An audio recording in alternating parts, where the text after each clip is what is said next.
Leslie Thompson went missing in the Borwood Forest almost 3 weeks ago. There was almost no chance of finding her alive.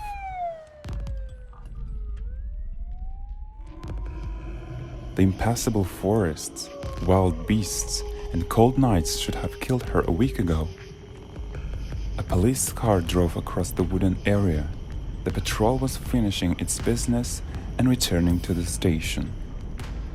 Listen, pull over. I can't hold it anymore. Just be patient, Matt. We'll be at the station soon. I said pull over. Chief won't clap on the shoulder if I do it right here, you know? God damn you, old man. The brake squeak cut through the silence of the night forest. The young partner turned off the engine. You could have left it running. Saving fuel. When you get to be my age, you'll understand. Yeah, I got it already. I've been working with you for a year. I won't become a sheriff, and I want to retire in peace, you know, Jeff. And you've got it all ahead of you. And what's there? What are you doing there? Just shut up. There's somebody in there. Matt pulled out a flashlight from his belt and pointed it into the darkness of the forest, where he heard the unintelligible sound from. Under an old larch tree, there was a woman lying in dirty clothes. Her hair was tangled in leaves. I swear it's Leslie Thompson. Damn it, we found her. And she's still alive, I guess. Jeff! What? Are you crazy? What are you talking about? Come here, damn it. Well, is it her? It is her. I'm calling the ambulance. Yeah, right. Is she in shock or smiling? Hang in there, Leslie. It's okay. We found you. Right by the side of the road, you know. You must be very tired. 20 minutes later, the ambulance raced back to the hospital at full speed. Okay, the oxygen should help her. We need to keep her covered, Dina. She must be freezing.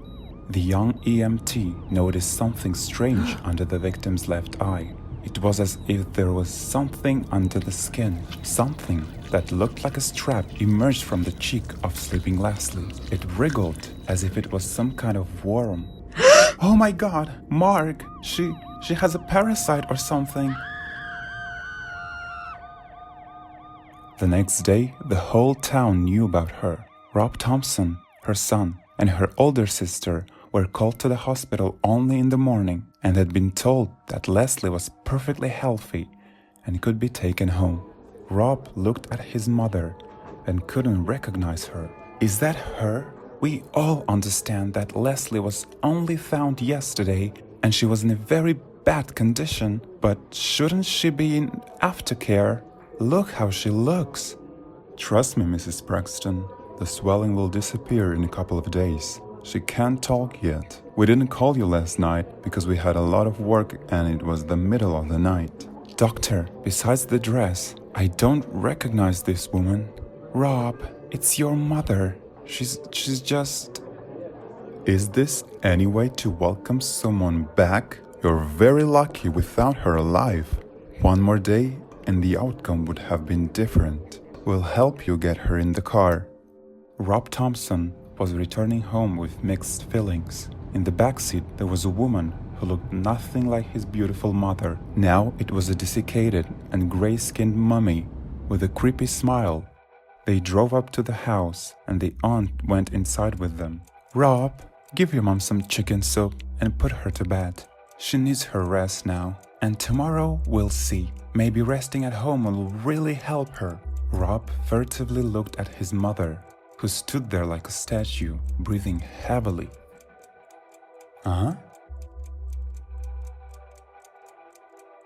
Give me a hug, Rob. Didn't you miss me?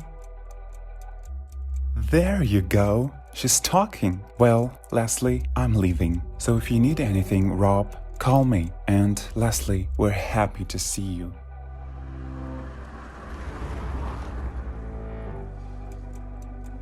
Mom, I'm going to warm the soup.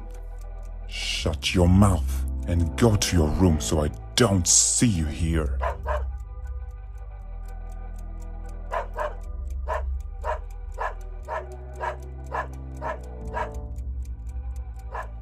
And I can find the food myself. I'll take Jessie with me so she doesn't get in your way. Go to your room right now before I throw you and that lousy dog out on the street. Rob closed the door, sat down on his bed and cried. This was definitely not his mother. She would never let herself talk to him like that. It's not her. She's not my mom.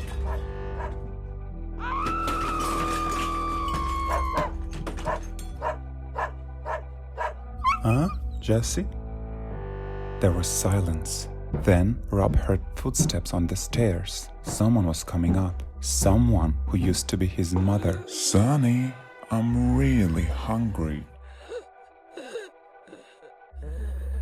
Rob laid under the bed and saw that creepy face with grinning teeth and dark eye pits.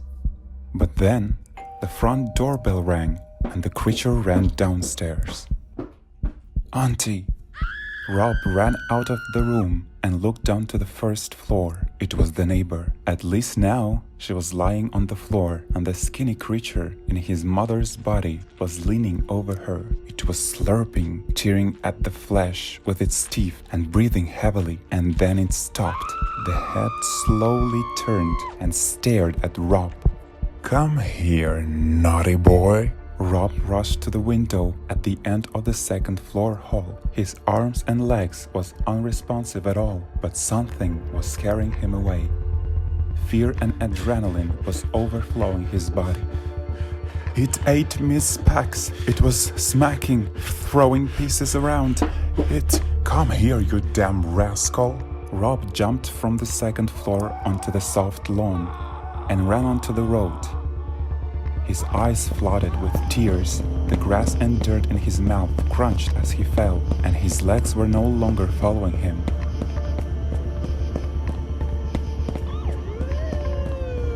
The lights, the car, it was the police. Rob, what the hell are you doing here at night? Why aren't you with your mother? It's not my mother! That's not my mother! Let's go over there right now and find out.